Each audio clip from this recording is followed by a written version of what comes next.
আসসালামু আলাইকুম ওয়া রাহমাতুল্লাহি ওয়া বারাকাতুহু। আলহামদুলিল্লাহি ওয়া কাফা ওয়া সালামুন আলা ইবাদিহিল্লাযীনা ইসতাফা।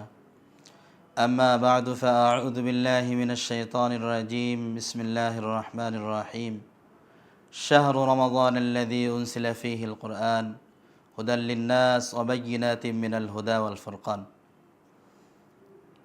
আলহামদুলিল্লাহ, আল্লাহ সুবহানাহু ওয়া তাআলার দরবারে লাখো কোটি শুকরিয়া, যে সত্তা আমাদেরকে প্রতিদিনের ন্যায় আজকেও গুরুত্বপূর্ণ একটি আয়োজন, যেখানে আমরা প্রতিদিন আলোচনা শুনছি, আল্লাহ তাআলা আমাদেরকে শোনার তৌফিক দান করেছেন। এজন্য আমরা সকলেই শুকরিয়া আদায় করি আলহামদুলিল্লাহ। আপনারা দেখছেন গোল্ডেন বাস্কেট প্রেজেন্ট পবিত্র মাহে রমজানের ডাক। আজকের আলোচনার বিষয়বস্তু হলো খুব গুরুত্বপূর্ণ একটি বিষয়, রমজান মাসের সাথে কোরআনের সম্পর্ক। আমরা সকলেই বলে থাকি রমজান মাস কোরআনের মাস, রমজান মাস সহানুভূতির মাস, রমজান মাস ধৈর্যের মাস।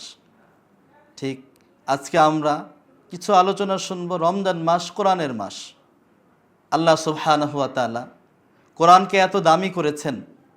যদি আমরা একটা উদাহরণ দেই যে কোরআনের দাম কত। কোরআন এমন একটি কিতাব, যেই কিতাবের সাথে যার সম্পর্ক হয় তার দাম অনেক বেশি হয়ে যায়। আমরা দেখেছি যে সমাজে কত পুস্তক রয়েছে, কত বই রয়েছে। এই বইগুলোর যে পৃষ্ঠায় লিপিবদ্ধ করা হয়েছে, সেটা যদি এক একটা পৃষ্ঠার দাম যদি কোটি টাকাও যদি হয়, তারপরেও সেই পৃষ্ঠা যদি নিচে পড়ে যায় তাও মানুষ সেটাকে সম্মান করে না। কিন্তু সবচেয়ে নিম্নমানের কাগজে যদি কোরআনও লেখা থাকে, তাহলে ওই কোরআনের যে পেজ, ওই কোরআনের যে পৃষ্ঠা যেটা রয়েছে, কোনো কারণে যদি পড়ে যায়, সে কোরআন পড়তে পারে না, কিন্তু সে পৃষ্ঠাকে উঠিয়ে সে চুমু খায়, বুকেতে জড়িয়ে ধরে। কেন? কোরআনের কারণে।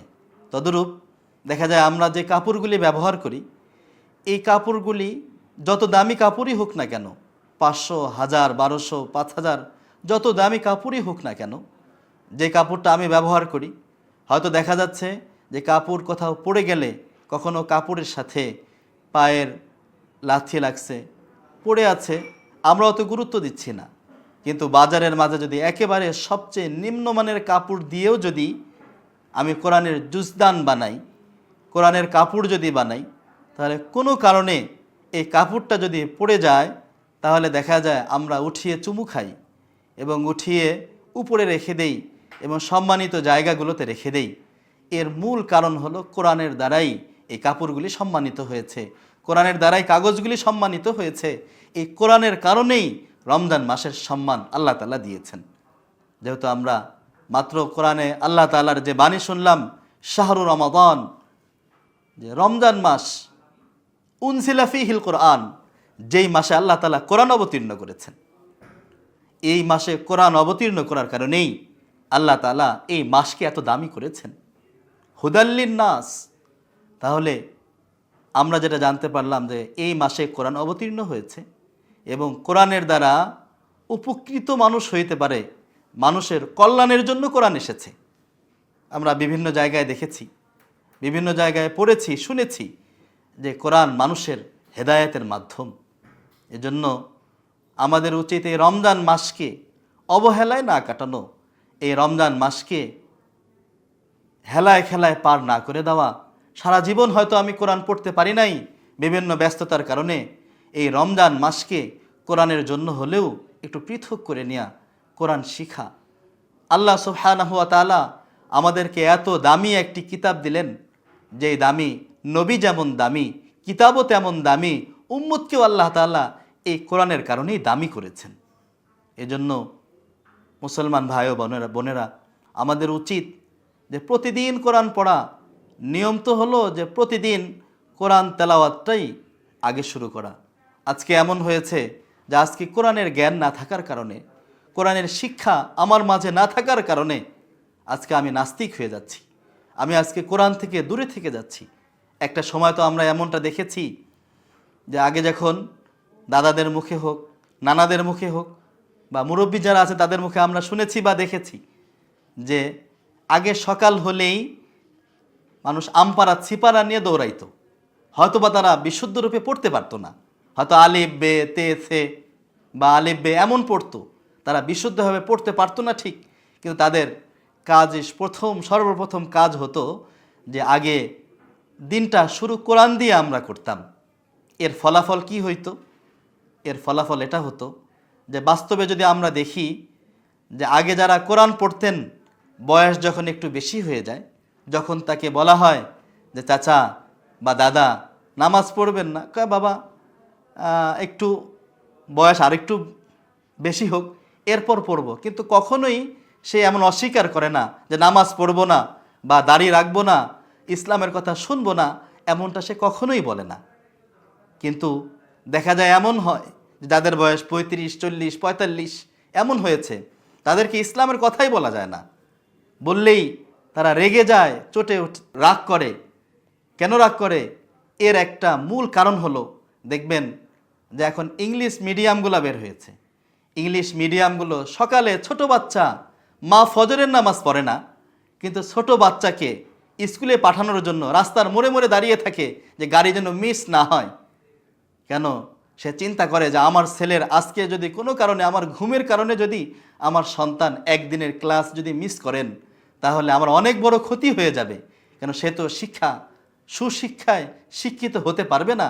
এই চিন্তা করার কারণেই আজকে দেখা যায় যে যত বেশি শিক্ষিত, সে পিতা মাতাকে তত বেশি অবহেলার দৃষ্টিতে দেখেন।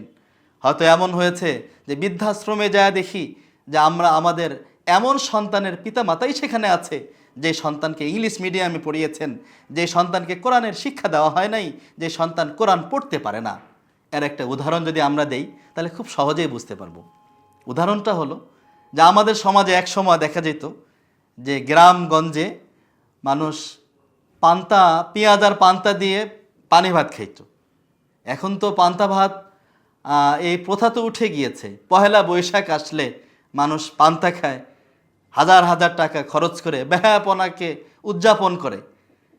বাংলার যে সাংস্কৃতিক যেগুলি রয়েছে, এই সংস্কৃতির মাধ্যমে আমরা নিজেদেরকে সুশিক্ষিত মনে করতে গিয়ে অথচ আল্লাহর অভিশাপ তাদের উপরে পড়ে, আল্লাহ রাসূলের অভিশাপ পড়ে, সমস্ত মুসলিমের অভিশাপ তাদের উপরে পড়ে। আমরা যদি একটা উদাহরণের দিকে খেয়াল করি, যে আগে একটা সময় সমাজের ঐতিহ্য ছিল, গ্রামের ঐতিহ্য ছিল যে পান্তা ভাত, পেঁয়াজ আর মরিচ। কোনো বাড়িতে যদি কোনো কাজের লোক নেওয়া হতো, তাহলে ওই কাজের লোক এটাই মনে করতো যে সকালের নাস্তাটাই হবে আমাদের পান্তা আর পেঁয়াজ আর মরিচ এটা। এখন এই উদাহরণ দেওয়ার মূল কারণ হলো যে সকালে যখন যে কেউই হোক না কেন, সে সকালে যখন পেঁয়াজ দিয়ে পান্তা ভাত যখন খাবে, খাওয়ার পরে দুপুরে সে যদি বিরিয়ানিও খায়, খাওয়ার পরে তার যে ঢেকুর যেটা ওঠে, ওই পেঁয়াজের ঢেকুরটাই কিন্তু ওঠে। এই উদাহরণ দেওয়ার কারণ হলো যে যেটা আমি কিছু পূর্বে যেটা বললাম, যে যাদের বয়স একটু বেশি হয়েছে, ইসলামের কথা বললে তারা এই কথা বলে যে না, আসলে মানা দরকার, এটা আমল করা দরকার, কিন্তু কখনোই সেটাকে অস্বীকার বা করব না, কেন, কী জন্য করতে হবে, এই কথা কিন্তু কখনোই বলে না। কিন্তু যারা এখন 35 হোক, 40 হোক, 45 হোক, এই বয়সে যারা রয়েছে, তাদেরকে ইসলামের কথা বললে তারা ক্ষেপে যায়, ইসলামের কথা বললে তারা শুনতে চায় না, আরও বিরোধিতা করে। এর কারণ হলো একটা সময় এমন ছিল যে সকাল হলেই কোরআন নিয়ে তারা দৌড়াইতো, আমপারা নিয়ে মসজিদে গিয়ে সে কোরআন পড়তো। তো যার সকালে কোরআন পড়েছে যার সিনার মাঝে, তাহলে সে তো কখনোই ইসলামের বিরুদ্ধাচারণ করতে পারে না। কিন্তু তদরূপ এর দ্বারা এটা বোঝাতে চাচ্ছি না যে ইংরেজি শেখা যাবে না, ইংরেজি শেখা নিষেধ, এমন নয়।